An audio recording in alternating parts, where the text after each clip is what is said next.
Ecco, sì signor, sono andato proprio ieri all'ultimo dì della mostra sul Carlo Porta e sul Carlo Milanese. La mostra allestita presso la Sala del Tesoro del Castello Sforzesco in questo anno, 200° anniversario della morte di Carlo Porta. Ecco l'ingresso del castello con i manifesti che illustrano le varie mostre, per cui anche quella appunto riguardante il nostro Carlin. La Sala del Tesoro, che è la sede anche il Curtil del Castello Sforzesco, che come sappiamo contiene tante opere preziose e di per sé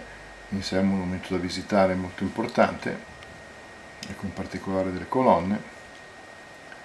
Ecco qui di manifest che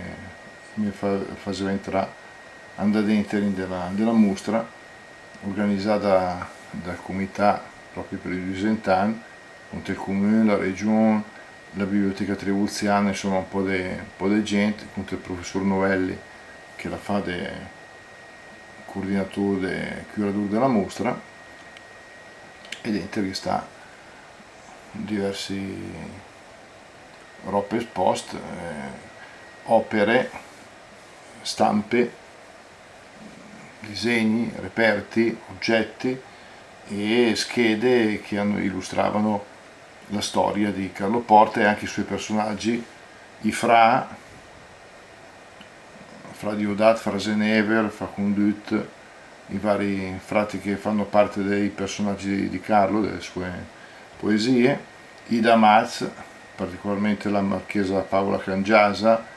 e la donna Fabia Fabrun de Fabrian, protagonisti di due fra le poesie più riuscite e più famose di Carlo Porta, la nomina del capellan e l'offerta a Dio, la preghiera, e Giovanni Bunge. Qui cominciamo anche con i personaggi popolari, la gente del popolo, gli umili, quelli potremmo dire i perdenti, che però diventano per Porta dei protagonisti. In questo, come illustravano anche le schede,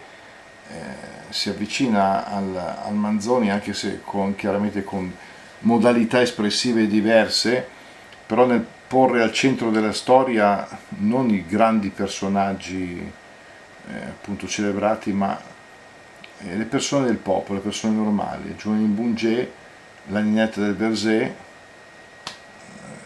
una ragazza che lavorava al mercato costretta a vendersi per le disgrazie della vita, e il Marchion di Gampavert,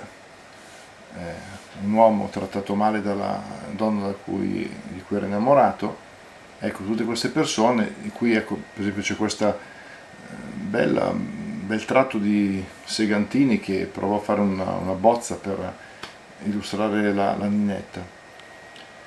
Tante cose interessanti, ripeto, mi dispiace che sono riuscito ad andare proprio all'ultimo momento a vedere la mostra, chissà se avranno l'occasione di farla vedere anche a mo', mi dispiace perché l'amico può andare, però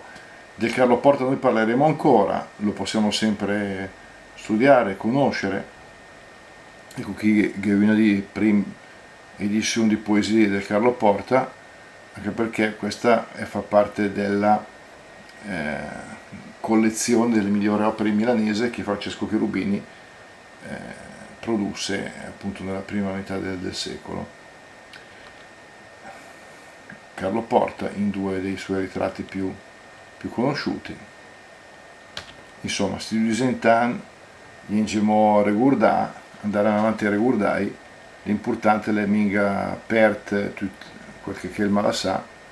e cercare di conservare la lingua milanese, la cultura, i personaggi, quello che ci dicono ancora,